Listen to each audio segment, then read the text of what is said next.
everybody, and welcome to Hello. Hello. I was going to say good morning and then afternoon, but it's actually evening. So hi, everybody. Welcome to Lunch with PB&J. We matchy. Hey, look at that. So we are in part 2 of Hebrews chapter 11. I'm going to have to go ahead and say it now because it's super distracting. I don't know if you can hear it or not, but if you hear a lot of noise in the background noise. We are recording in my office at the church. We are smack dab in the middle of our Love Bolton week of outreach. And tonight they are doing street evangelism, but here at the church, our kids ministry and our junior high ministry are putting together care packages, care baskets to take to their schools. So giving them to their teachers and going to first responders and things like that in the community.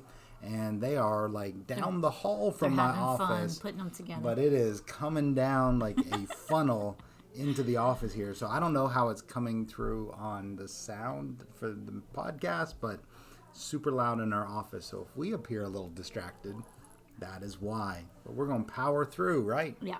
We got 5 kids. We know how to focus through some noise. So, as I said, we are finishing up Hebrews chapter 11. We started that last week. This is the Hall of Faith chapter, talking about great men and women throughout the Old Testament that displayed great acts of faith. And so up till now, we've kind of covered creation. Yeah. And then there was Abel and Enoch and Noah and Abraham. Covered Abraham. And so we're going to pick up. And so what we were talking about is how it's going through kind of this order. Yeah. You know, it's these are the descendants, but it's starting from creation, working its way through. And so it's really fascinating to look how faith builds upon faith, right?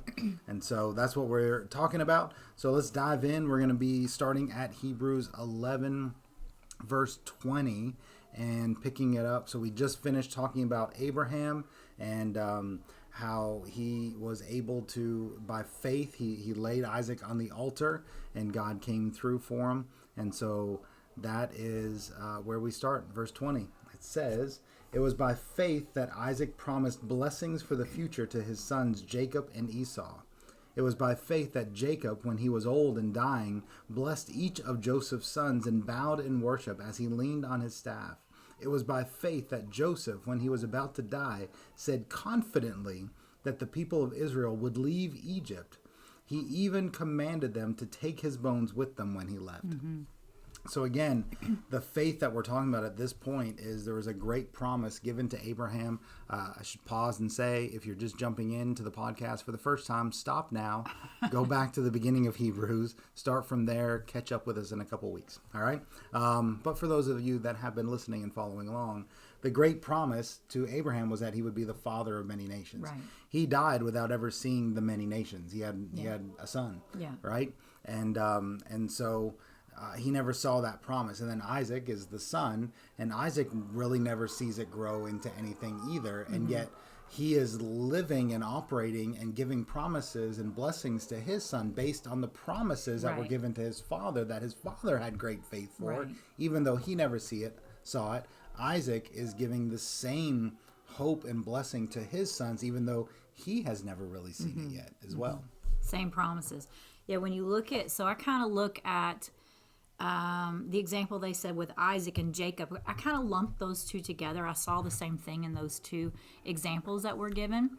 And I saw that it's like, when you think about faith is really, yes, faith is a personal thing that we have and we have to establish in our own lives. But I feel like in these two examples, because he's talking about, Jacob was promised blessing that he passed on to Esau and Jacob.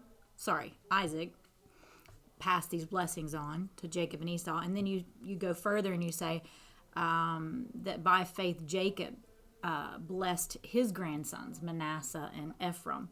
And I don't know, I just saw those two examples, and you really see that faith is a generational thing that we pass on. That's what God intends it to be, and He intends to see this generational thing passed on. And again, you can look at it and say it's a personal thing, and we know it is. But I just look at those two things, and I just know that, like, it took faith for exactly what you're saying, where even though they hadn't seen these things yet, to give these promises to the next generation. Yeah. Because also, okay, like back then they would take people by their bedside right before they would die, and they would put their hands on them and bless them. And it's more than just, I don't even know how to word it, because I don't think we do it. We don't see this today like they used to do. But it's not just a blessing of I approve of you. It's like a blessing, like prophetic. Yeah. Right. It's not like I have great hopes for you. Yeah. It's like, no, this is what's going to happen in your life. Right. Yeah. And I guess I want to point that out because it speaks. Because it wasn't always a blessing. Well, right. True. That's true. But it speaks more towards this was not just their imagination of, here's the things saying what you're saying, here's the things I hope that are going to happen over your future. It literally is a prophetic message that comes from God. And so faith had to do that. Like the faith in God is how that had to flow through them. Yeah. Yeah, and so we see Jacob and Esau, and then blessed on to, it says, when he was old and dying, blessed each of Joseph's sons. Yeah. And bowed down, which Joseph was one of his sons. So like you're saying, passed on to the grandchildren. And so it's this generations, what's being established is generations of faithfulness, because part of what they're holding on to is this hope of the promise that Israel would become a great nation, or that there would be a great nation, an independent nation, and none of these men ever saw that. Yeah. None of them ever saw that happen, and yet they passed on the promise from generation to generation.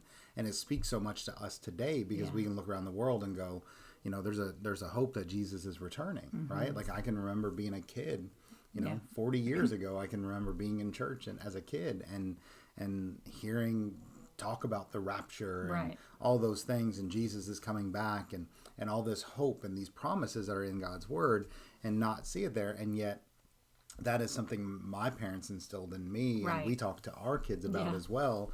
And so again, it's generations of faith being passed on. My grandfather talked about it. And even though we're still waiting, the confidence only builds because our parents have established that in us, but we are now seeing more and more promises fulfilled and prophecies fulfilled and all these things. So it only builds the confidence. Right. Yeah. And so they're putting their faith, obviously, at the end of the day, they're not putting their faith in the promise, but in the one who made the promise. Right. And I think that's an important distinction to make, is you're not putting your faith in a promise, you're putting your faith in the one who made the promise, right? Yeah. And so we see their faith played out in every aspect of their lives, and their experiences by following God and being obedient to God is really what builds their faith and makes it continue to grow, even though they're not seeing that one singular promise yet fulfilled. And so now we come to the founding of the nation that was promised to Abraham. So we've come through Abraham, Isaac, Jacob. We've come through all of those, through Joseph. And here we are, aided, this promise that was made to Abraham, and it's going to be aided by the faith now of Moses. So we move to talking about Moses. Verse 23 says, it was by faith that Moses' parents hid him for 3 months when he was born.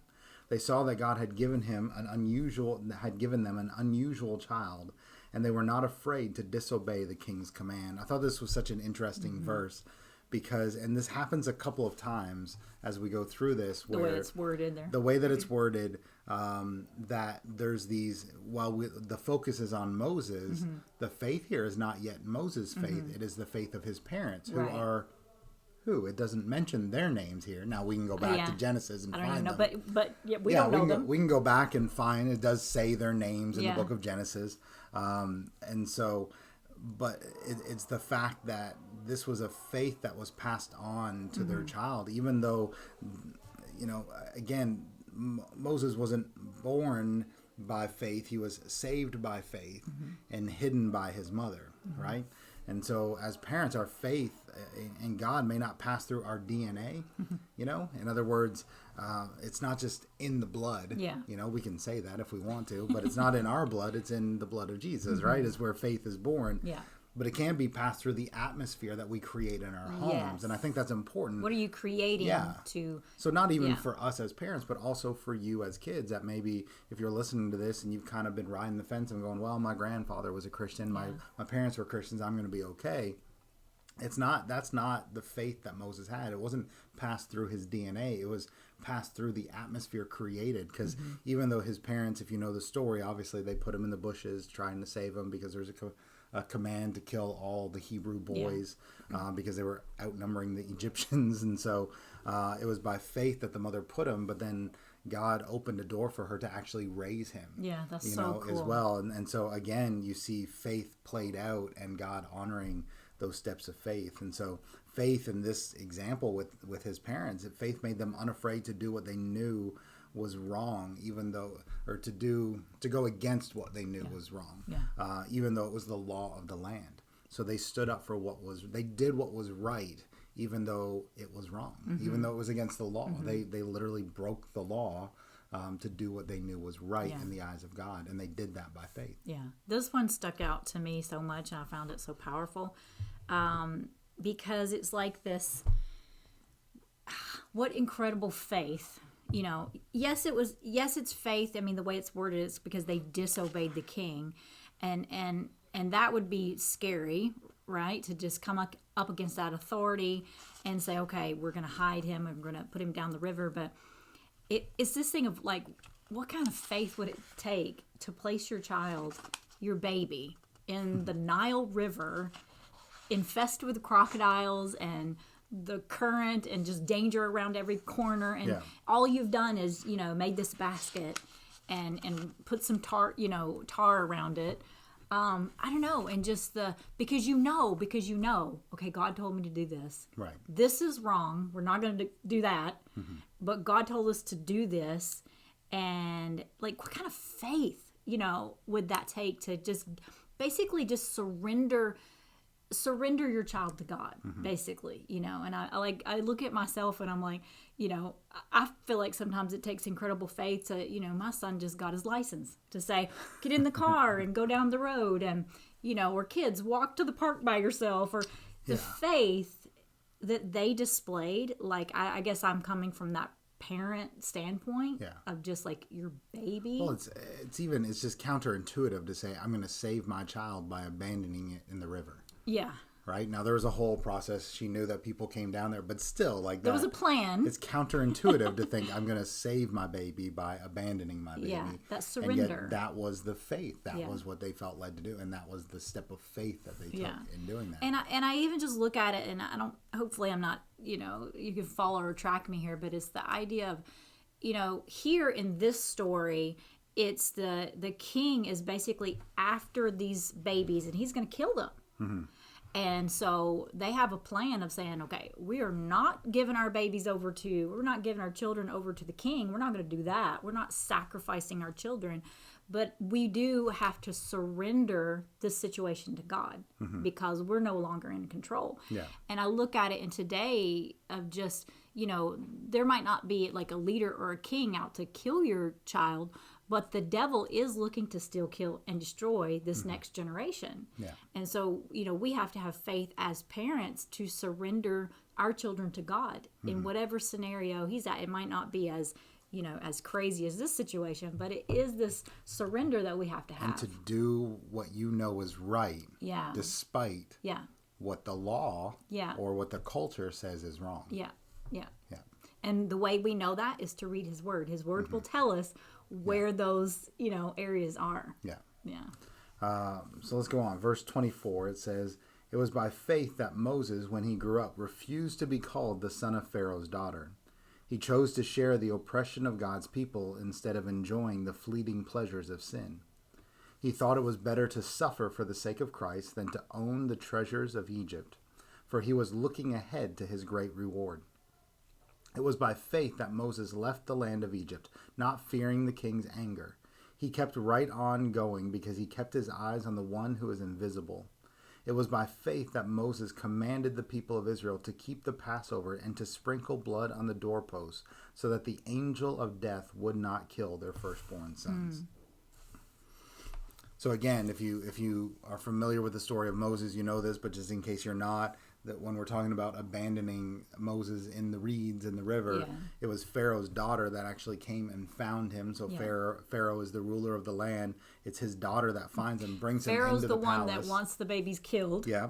So in a twist, in an ironic twist that only God could conduct and God could make happen, it is Pharaoh's daughter that finds Moses, brings this Hebrew child into the palace. For whatever reason, they decide, even though they've made the rules to kill all the Hebrew, they recognize it as a Hebrew boy. Yeah. And so they say, well, let's go find a Hebrew woman to nurse this baby. And let his actual mother. Let's find a Hebrew woman. They say, let's just find a Hebrew woman to nurse this baby, and so someone says, "Oh, I know one that Miriam, that just, his sister, says just happened to have lost a baby recently, so she can nurse." And lo and behold, it's Moses' mom. Yeah. And so here he is. Moses is raised in the palace by his actual mother, or nursed by his actual mother, raised up in the king's palace.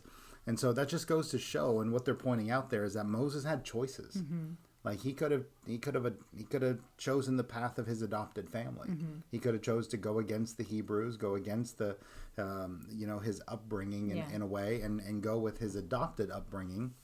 But I like the way that they explain and let you know, it's this how we say opposites. Like it's this, he chose a life of oppression. Mm-hmm. Like this is after he grew up, I guess, and realized, okay, I'm Hebrew, and God, put that in his heart. But he made a choice after he grew up, and it's the opposite though of like he could have chose this life of pleasure. Mm-hmm. He could have chose this life of luxury. It says pleasures of sin. Like you look at like what he could have chose. Yeah.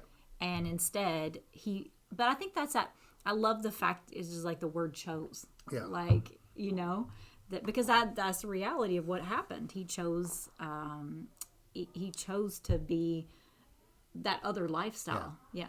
And I just when I read that again, going back to those that are maybe watching, listening, that are parents, I got this picture of, again, Moses being raised up. God knows what he's going to do with Moses' life, mm-hmm. right?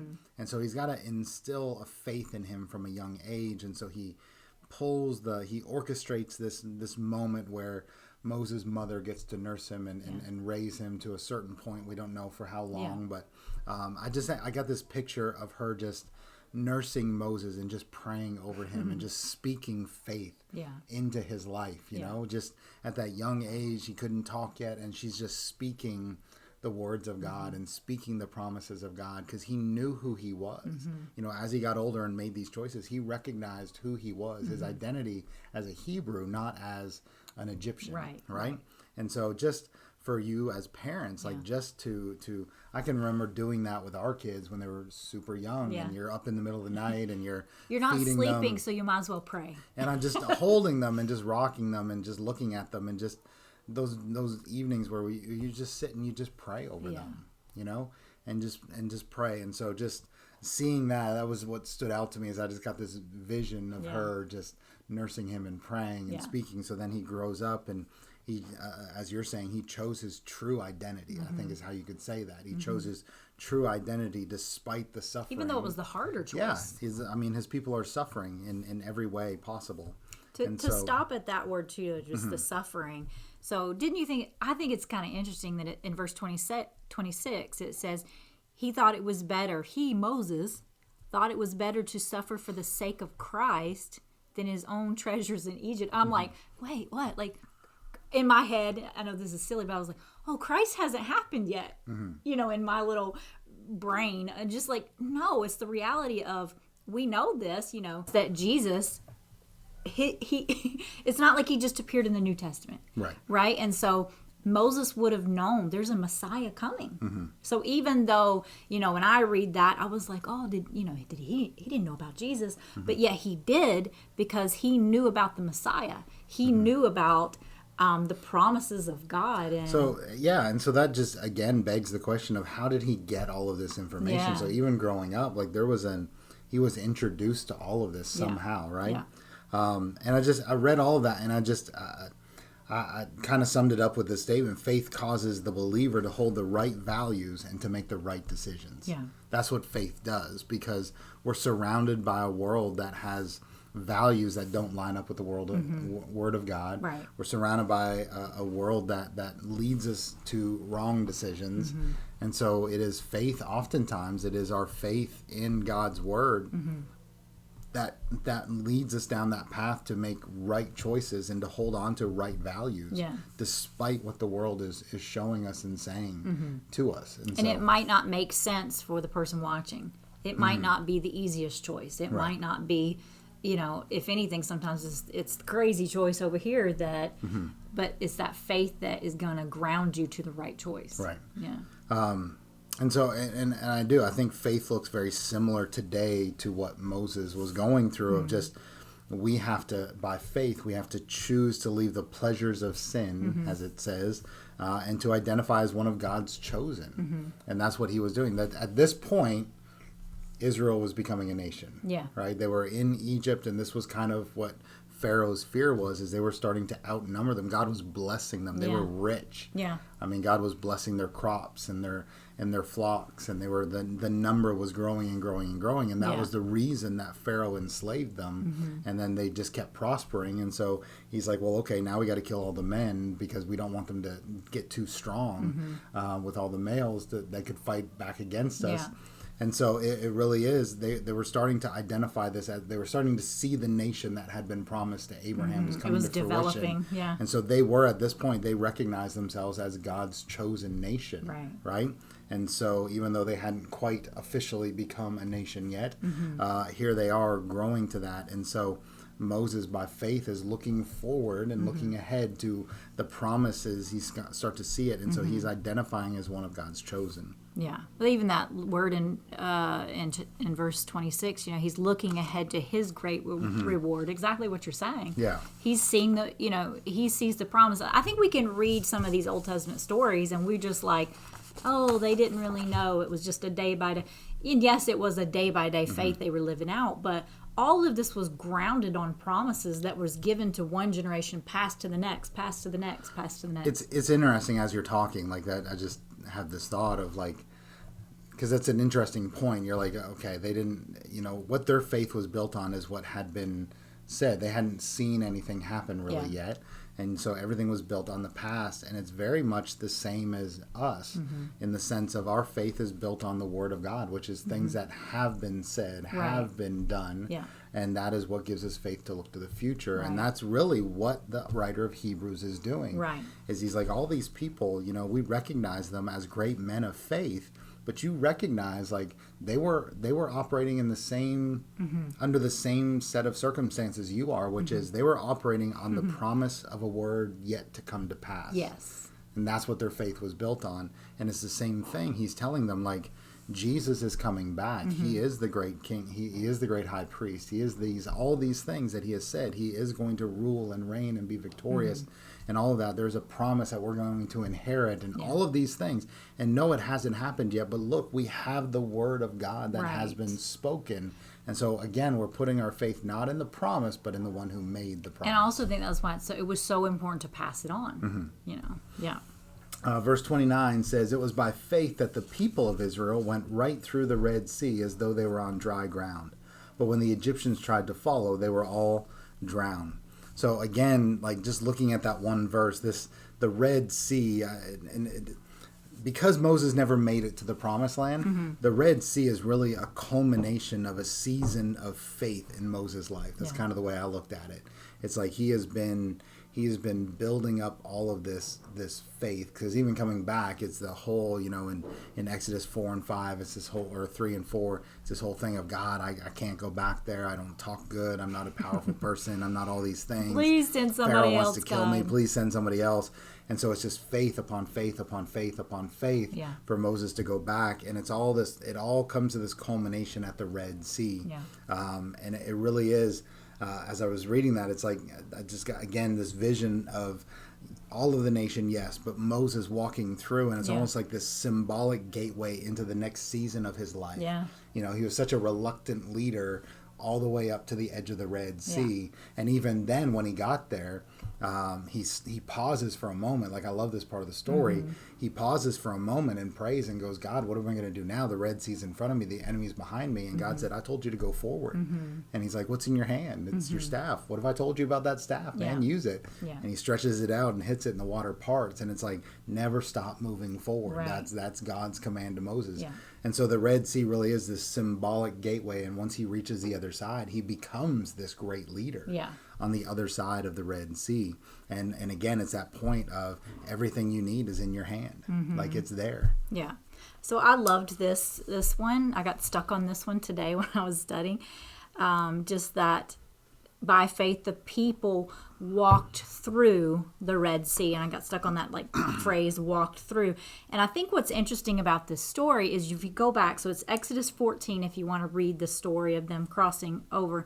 But what's interesting about this story is it's not this perfect little response that happens from the Israelites of, okay, they get there and, their faith is like a giant and they feel great and they cross over. No, there's a little bit of, the Egyptians and chariots are behind them, and literally they get to the Red Sea and they panic and they start crying out. They cry out to Moses, they cry out to God, and it's not pretty. It's, why did you send us out here? They're already starting with that.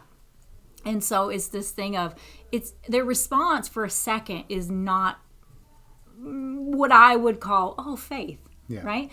But the key part of this is, they're crying out, they cry out to Moses, they cry out to God, and I'm not sure what verse this is in Exodus, but it says, God says to Moses, why are you crying out to me? Tell the people, get moving. I love that. It's just the simplicity. Why you crying?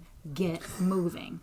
And then all of a sudden, and I don't, I guess it's Moses doing the staff thing and the water parts, but basically what happens is they get moving. They go from crying to get moving. And I think that's the important part to see, because it's not perfect, I guess is what I'm saying. So our lives are not perfect either. And so we have these moments of, emotion and crying and ups and downs and things like this. But to me, I look at this story when I went back in Exodus 14 and read it, and I was like, but how can you call that faith, God? These people were not perfect. And then you realize it's not in the it's not in the fear necessarily. Remember that we talked about that can be an opposite of faith, but if you stay in it, if you stay in it, that's where it becomes disbelief. But they chose, when God said get moving, they got moving. And to me, I find that encouraging, because I have low moments. I have moments where I cry about things, and I have moments where I get discouraged, and I have moments that I whatever. And so I just find this story important because it says that it's by faith the people walked through. So it was an act of faith on their part when they walked through. I'm not saying it was great that they stopped and cried for a second, but thank God they moved forward. But on that, and kind of to extend that thought a little bit further forward, it is this idea that we know that the people exhibited faith. And again, it's another example of faith inspiring faith, as Moses stretches out the staff, the Red Sea parts, and he kind of looks at, a couple million people and goes, okay, let's go. You're looking at that, and there's just walls of water, and Moses is like, let's go. There had to be a little bit of okay, it was faith to follow Moses, right? It takes faith sometimes to follow those that are in charge. And so they do that, though. But then, as you're saying, Israel, the early nation of Israel, was not exceptionally known for their faith in the wilderness. But this is what I love about Hebrews 11, is it does not focus on the failures. It only focuses on the faith. And so this is what it's like. It goes to that initial act of faith, which was their greatest act of faith. Really, for a lot of them, their only act of faith was following Moses through the Red Sea, right? And then the writer of Hebrews skips over 40 years in the wilderness, of wilderness complaining history. And 40 years of doubt, 40 years of questions, 40 years of, that season of failure in a lot of ways, where none of them that walked across, outside of two, Joshua and Caleb, were the only ones of that group that walked through the Red Sea that actually made it into the promised land. And so he skips over all of that and just moves to the next victory. He's like, no, we're just talking about faith here. let's not focus on the failures. Yeah. Let's focus on the faith. walking through it is the faith. Mm-hmm. That's the faith. Yeah. And even though they had emotion, they had fears, they had, we're going to die out here, you know, they had these thoughts. It was the walking forward and listening to God's voice of get moving. And I think this is important for whatever you're dealing with right now, Yeah. like whatever you're struggling with and you're trying to build up the faith to go forward is a lot of times what combats us having the faith to go forward, to move forward, is the failures. Yeah. It is our own failures Yeah. of the past that often slow us down from moving forward because it Yeah. creates the what ifs, Yeah. right? And so I think it's important to remember faith remembers victories, not failures. And so even if you don't have a victory in your own life to build off of, this is why we've been given the Word of God. This is why we have this These chapter were imperfect in the Bible. people. These were imperfect people that were struggling in their faith in a lot of different seasons of their life, but Yeah. they moved forward. Yeah. When God said move forward, they chose to move forward. Yeah. And so I think it's important that if you want to see your faith grow, remember that faith remembers victories, not failures. That's good. Right? Ooh, he's going to start preaching. Hey. Verse 30. It says, it was by faith that the people of Israel marched around Jericho for 7 days, and the walls came crashing down. It was by faith that Rahab the prostitute was not destroyed with the people in her city who refused to obey God, for she had given a friendly welcome to the spies. So again, if you can imagine spending 40 years wandering through the desert, your leader has just died, right? Moses has died, and now you're the guy in charge. This was Joshua. Yeah. And then as you pray, so you go back and you read this story, and as you pray, and you're standing on this cliff overlooking the city of Jericho, all of a sudden this angel shows up. It's a fascinating story. This angel shows up. This mighty warrior shows up. Joshua chapter 5. As Joshua is looking over the city going, okay, God, what are we supposed to do now? Yeah. Moses is dead. I'm in charge. What am I supposed to do? And this dude shows up, this giant warrior with his hand on his sword, and goes, I'm on God's team. Whose side are you on? You know? And so there's this fascinating little exchange that takes place. Yeah. And the battle plan that God gives them is not to devise this great military strategy. Yeah. It is go walk around the city for 7 days. Yeah. Go walk around the city, play some music. And that's important to notice because who is Joshua? Joshua was a warrior. Yeah. What did Joshua have? An army. Yeah. Like, it's important to know why that's weird. Right, yeah. And so in his mind, he's probably up there trying to devise a battle plan. Like, how in the world are we going to take down the walls of this city? Yeah. And then this angel shows up and God speaks to him, and all he gets is go walk around the city 7 times for 7 days, play some music, and then on the 7th day, go around it 7 times, play some music, and then shout. And that's it. And so it's like when those happens, and sometimes we have these walls in our life that we're trying desperately to pray them down, and God sometimes gives us a battle plan that goes against our nature, right? Goes against our nature. And so the question becomes, how much faith do you have to carry out God's battle plan and not your own? And that's what I saw too, this idea. I worded it a little different, but basically, faith is doing it God's way. And sometimes it might look like what we expect it to look like.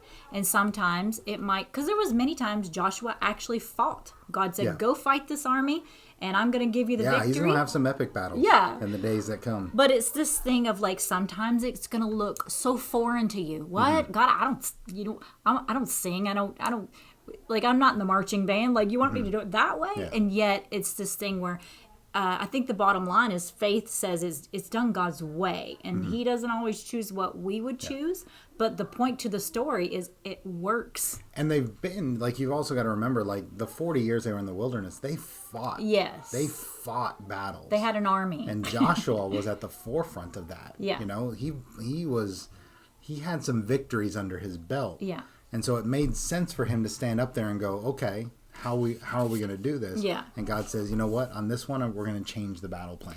And I think it's so important. I mean, we know this anyway, but just to give you, so chapter 6 of Joshua, God starts out and tells Joshua, I have given you Jericho. And then he goes into giving him this plan of how to do it.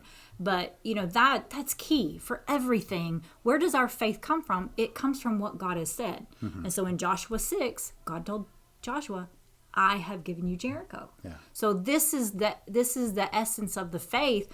To do it, to march around the city and do it God's way, is because God had already told him, I'm giving this to you. Yeah. It belongs to you. Yeah. You can have it. You have victory. If we haven't heard from God, you don't go do these things. Right. Yeah. And then the verse about Rahab. So Rahab is a prostitute that's in the city of Jericho, and they send in spies to go scout out the land and see what's going to happen. And once they get in there and all those things. And so inside these walls that they're trying to figure out how they're going to get down is this prostitute named Rahab who chooses to hide the spies of Israel, which really, I mean, God has formed the battle plan, but they now have the plan for once the walls come down, how to take the city, right? And so it really leads to the collapse of the city. And why does she do it? Yeah. This is the amazing thing, is why does she do it? And it really just comes down to because she's heard what their God has done. Yeah. She's heard what their God has done. They have created a reputation for themselves in these 40 years in the wilderness, which looks like... I guess news travels fast in the desert. It looks like 40 years of failure, but they have created a reputation where nations feared them. Yes. They feared them because it didn't make any sense for them to win the battles that they won, and yet nobody could take them out. Yeah. Nobody could destroy them. And so she doesn't know much, but she puts her faith in what she does know. And I thought that's such a key, such a powerful point of just, she doesn't know much. She can't argue, it really comes down to, she can't argue with the fact that they were freed from Egypt. Like that's the reputation. That's the story, is they were slaves to the most powerful ruler in that day. And he just let them go. And then they somehow or another killed him and his whole army. Yeah. Water collapses on top of them. She can't argue with that. Yeah. She can't argue with that fact. Though the word, again, has undoubtedly spread about what happened there. And though they've had no home for 40 years, they were a force to be reckoned with in all of these battles. And so I think this is an interesting point to make of just Rahab knew very little spiritual truth, but she acted in faith on what she did know. And sometimes I feel like we struggle with walking in faith because we're like, well, I need more confidence. I need to know more. Show me in the Bible, the word. Like I want to see it word for word, what I'm supposed to do or what God's going to do or what the promises are. And it's like Rahab, all she knew was a reputation. And we have to understand, like, what she did by hiding. Like, she put her life on the line. Yeah. Like, it wasn't some easy choice. It was risky, I guess. Yeah. And so I think that's such an interesting part of her story, is just recognizing nobody evangelized her. Nobody evangelized her. She didn't grow up around a church. She didn't grow up in a temple. She didn't have grandma reading her Bible stories. Nobody was praying for her even. She literally just heard the reputation of this nation, recognized that there was a God that they served that obviously was powerful. Yeah.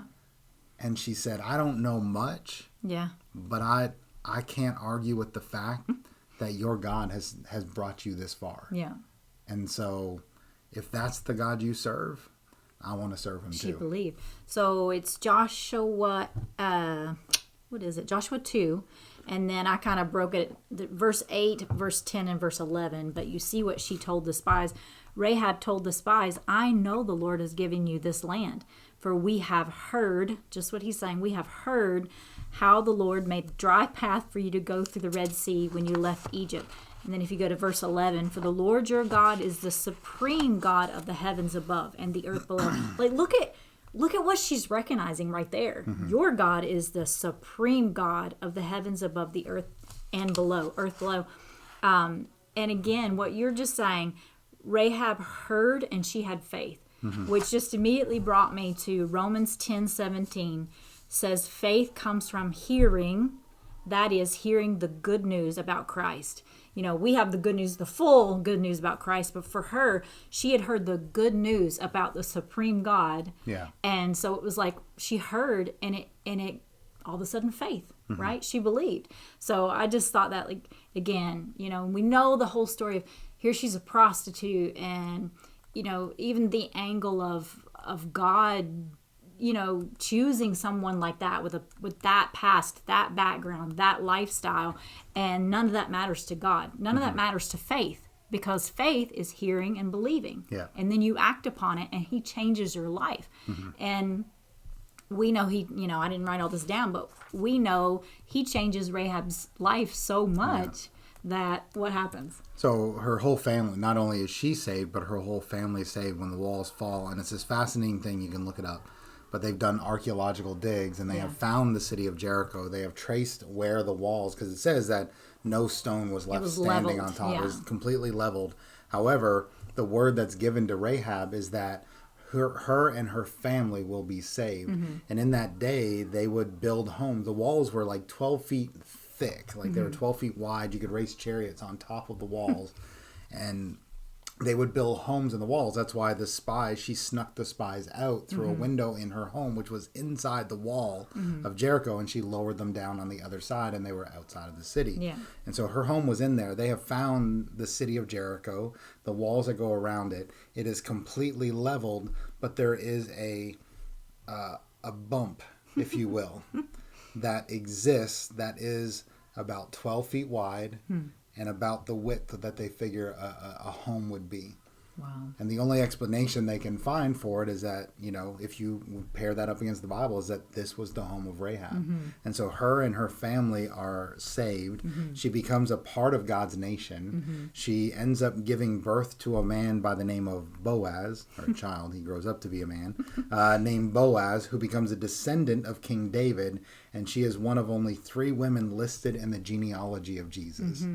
And so here she stands as one of the only women mentioned by name in the great chapter of faith that we're reading in the Bible. And so it really is this idea that faith completely changes the course of our life. Yeah. It changes the course of our lives. And if we, you don't have to have all the information or even understand everything. Like that was Rahab's situation. But you do need to act on what you know in faith and obedience. And that's what she did. It's powerful. So listen, I'm looking at your notes. I'm looking at my notes. I'm looking at the time on the clock right there. I'm thinking we need to do a part 3 because I want to do justice to the last part here. Yeah. Because all this part is amazing. It's so great. Victory after victory after victory. And then we come into this last part and it's like, hey, there was also some other people that did some great things, but there's also some people that had great faith but didn't really see anything happen in their lifetime. So I want to peel back the layers of that. Yeah. And I want to do it justice. So I say we do part 3. Okay. What do you say? What do you guys say? Okay. Okay. You're like, yeah, man, I gotta go eat something. Okay. So let's do that. We're gonna break right there. We're gonna pick up next week right where we left off. And faith changes things. Faith breeds obedience. Obedience brings victory. Don't focus on the failures. Focus on the victory. Come on, somebody up in here. Shake a leg, wave a hanky, do something. They're like, what is he talking about? My southern roots coming out. Joy's southern roots coming out in me. All right. Let's stop there. Thank you guys for listening. Thanks for watching. I hope you will share this one because if the world needs anything right now, it needs a little faith. In God. They need some faith. And it doesn't take much. It's what I love about Rahab's story. It doesn't take much. It just takes acting on what you know. Right? And to remember above all else, we are not putting our faith in the promise. We're putting our faith in the one who made the promise. Right. And he has never failed to come through, and he never will. All right? Thanks for watching, guys. Share it. Leave a comment. Do what you need to do to get the word out there. All right? We'll see you next time right here on Lunch with PB&J. Bye, guys.